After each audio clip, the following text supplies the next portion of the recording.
48वें श्लोक में भगवान कहते हैं, न वेदर्व ज्ञान न दाने न क्रियार्भिर्न तपोरुभिर्घ्नेर एवं रूप शक्य अहम लोके द्रष्टुम तदन्य कुरुप्रीवीर।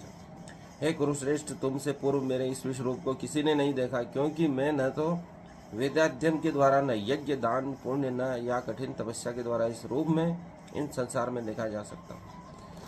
भगवान स्पष्ट कर देते हैं कि किसी भी कर्म से मुझे इस दिव्य रूप में कोई नहीं देख सकता है। या आप दान कर लो, यज्ञ कर लो, पुण्य, कठिन तपस्या, किसी भी चीज से मैं ही नहीं दिखूंगा। ये स्पष्ट करते हैं कि कर्म कारण से कुछ नहीं होने वाला है।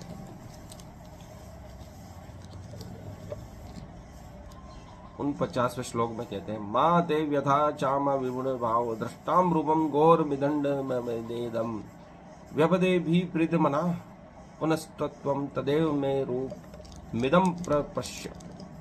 तुम मेरे इस भयानक रूप को देखकर अत्यंत विचलित एवं मोहित हो गए हो। अब इसे समाप्त करता हूँ। हे मेरे भक्त, तुम समस्त चिंताओं से पुनः मुक्त हो जाओ। तुम शांत चित्त से अब इस अपना इच्छित रूप देख सकते हो। विराट रूप से तो तुम भयभीत हो गए, अब शांत चित्त से मेरा मनोहारी रूप देखो। जैसा तुम चाहते हो इच्छित रूप को देखो। संजय उवाच, अब तीसरी बार बोल रहे हैं संजय 50वें श्लोक में।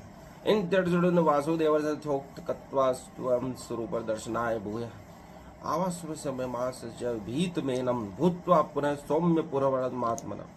संजय ने धृतराष्ट्र से कहा, अर्जुन से इस प्रकार कहने के बाद भगवान कृष्ण ने अपना असली चतुर्भुज रूप प्रकट किया और अंत में 2 भुजाओं वाला अपना रूप प्रदर्शित करके भयभीत अर्जुन को धैर्य बनाया।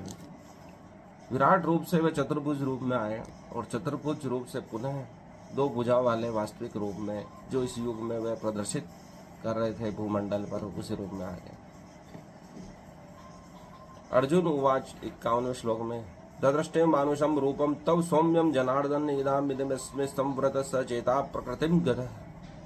जब अर्जुन ने कृष्ण को उनके आदि रूप में देखा तो कहा, हे जनार्दन, आपके इस अति सुंदर मानवीय रूप को देखकर मैं अब स्थिर चित्त हूँ और मैंने अपनी प्राकृत अवस्था प्राप्त कर ली है।